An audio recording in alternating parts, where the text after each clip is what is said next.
crossfire. It's caught in the crossfire. Ladies and gentlemen, listen, I'm going to share this video with you all. It's the President of Nigeria, President Buhari. This was an interview that he gave with CNN a few years ago, almost about 5 years ago. I want to share this with you because I want you all to see. You guys can judge, be the judge, right? I'm not going to take any sides here, but I just want to point this interview out, because what this interview is showing somebody who's very much involved and genuinely, wants to fight corruption in Nigeria. And, I know other people would have different views to say, hey, listen, man, these guys, what you expect? He's going to speak like a politician. You think he's fighting corruption? He's part of the system. He's just as corrupt as all these other politicians. But I just want to play, a middleman role here and say, listen to this. Because the reason why I say that is, I think with the NSAS protest that is currently going on and everything, the people have a role to play.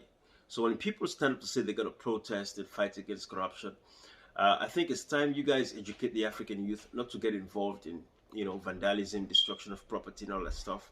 Even though I understand that sometimes these politicians, not sometimes, what they do is divide you guys and so they can conquer. So what they do is get these other youth that are, very destructive. They hire them, give them money to go cause mayhem and havoc in these protests.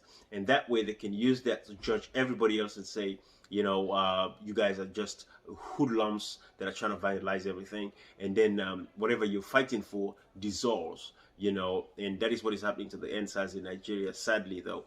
But listen to the president of Nigeria, because I think he's saying something here. And I just want to share with you all and see that, do you think this was a genuine cause? I want you to ask yourself the questions. That what he was saying to this interviewer, Christian Amanpour, was the president of Nigeria very genuine with what he was saying? That is what I want you guys to, look at and, let me know what you guys think. All right. Bye-bye. President Buhari, welcome to the program. Thank you. You are here for an anti-corruption summit and try to tackle this big scourge. Of course, it's been overshadowed by what the Prime Minister said to the Queen about your country in Afghanistan, calling you fantastically corrupt. What is your reaction to that? Well, I think he's been honest about it. He is talking about what he knows about the two of us, Afghanistan and Nigeria. And by what we are doing in Nigeria by the day, I don't think you can fault him. I hope he did not address the press. He said it privately and somehow you got to know it. That's true. He said it privately. He didn't think that it was going to be broadcast, but it was. And you were being very blunt and very honest yourself by saying that he was right. And you told me, Mr. President, during your campaign that we have to kill corruption or else corruption will kill Nigeria. How are you doing? Are you making any inroads? Yes, we are. And those that are following the developments see it. Nigerians now are acutely aware that what we were saying during our campaigns, there was no exaggeration. And a few instances where $2.1 billion. Billion, not $1 million, were voted for military hard and software for the operations against Boko Haram. Those responsible sat down as if they were going to have lunch or dinner and shared it and put it in their accounts. You're kidding. The money that you designated to fight your major terrorist group, Boko Haram, they put it in their pockets. Yes. And what do you do with these people who do that? Did they heads roll in terms of losing their jobs, getting fired? Well, most of them are now behind the bars. We are getting the documents corrected in a way so that we can secure a successful prosecution. You've also talked about having gone through a lot of papers and found sort of legions of so-called ghost workers, people who are pulling salaries who don't even exist or for jobs that don't even exist. I think 23,000 of these so-called ghost workers. So far. Are there many thousands more? I suspect yes. So you've been getting rid of them systematically? We have to. They never existed, so the question of getting rid of them does not arise. All we are doing, those who have been signing those vouchers and pocketing the money will have to return it.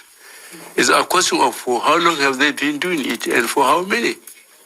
I mean, you obviously knew that this corruption was a major problem because you took it as your main plank and platform during your campaign. Since becoming president, are you more shocked or less shocked by the extent of corruption that's crippled so many of the structures and infrastructure of Nigeria over the years? Much more shocked. You're more shocked? Yes. The issue of Boko Haram is something that the whole world is looking at Nigeria for, particularly these poor girls, the Chibok girls, who've become an international symbol for all that is wrong with this terrorism, with this radical Islamism, and with the attack on civilians, especially girls. Give me a status report of your promise that you would have defeated Boko Haram, by the first year of your presidency. Well, those following us closely will know that when we came in, Boko Haram was holding at least 14 out of 774 local governments in Nigeria.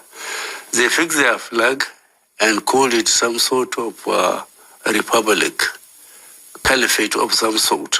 But now, you ask people of that state, Borno, Boko Haram is not holding any particular local government. But what they are doing, they have gone down to technology, improvised explosive devices for soft targets, churches, mosques, marketplaces, motor parks, and just killed people en masse. This is what they are doing. So they are rapidly alienating themselves to the public. These girls are still captive, many of them.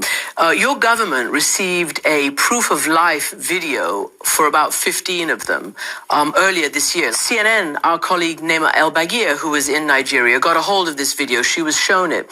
And she then showed it to the families. And this was the first they had seen of proof of life of their lovely girls, of their missing girls.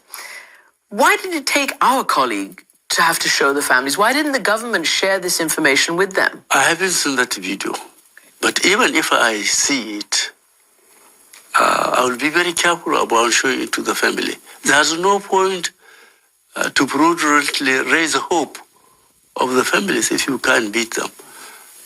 I saw the families as a group twice. One, they came to visit my wife. Two, they came as a group to see me. And the less I see them, the better for my own, emotional balance. Makes you sad. Yes, I try to imagine my 14-year-old daughter, 14 to 18, missing for more than 2 years, trying to imagine what condition are they in. A lot of the parents would rather see their graves than imagine the condition they are in now. It's tragic. It's tragic. All right. President Buhari, thank you very much indeed for joining us.